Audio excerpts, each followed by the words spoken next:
if I could ride the 2021 Tour of Britain, it would be biggest cycling achievement, even if I just ride it, biggest cycling achievement of my life. The run-in goes past my university halls. I know that road very well. The last sort of little kicker into town is a nice little kicker that me and my friends have had a bit of competition on. I've currently got the KOM. We'll see if we keep that when the tour comes through. But yeah, it's very inspirational, very motivational for me to keep training, knowing that there will be a race here and there's potential that I could be riding it. It's the biggest race in Britain. There's no other way of describing it really. It is Britain's version of the Tour de France. To start with, I got sent the GPX route. I looked at the profile and thought, that's not too bad. Nice steady first half and then climbing the second half. And I rode it. It turns out the first half all the climbing happens. The first 80k is 2/3 of the climbing, and then the second sort of 80-90k is only 1/3 of the climbing.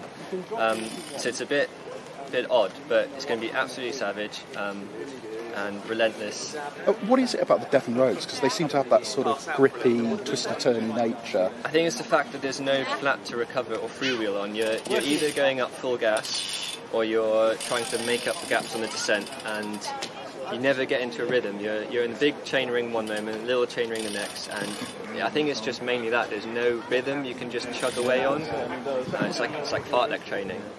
The stretch from Ivy Bridge to Tavistock I thought was going to be quite flat. Turns out it's not.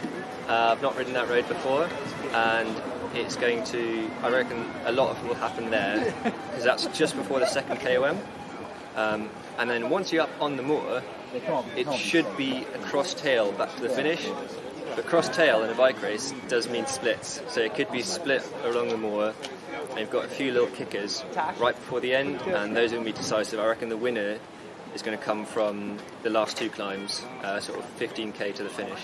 And you mentioned about the finish not being straightforward either. It's not a sort of flat run-in. No, not at all. Just talk us through that finish. So you come past the train station, and then you hang a gentle left up a sort of 40-second little, 2-3% drag.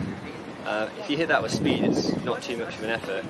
Then you get to the top and you go round the clock tower, which is quite a technical turn. It's a lot sharper than it looks on the map. And then narrow, twisty, bumpy, potholey, speed bump sprint into the finish. It's going to be technical. It's going to be interesting. If it is a small group, it'll be interesting to see who wins, but I reckon it'll be solo. What sort of rider do you think it suits? If someone like Van Avermaet or Mathieu van der Poel can get a bit of a gap over the top of Longdown, I'd say it's hard to reel them back in.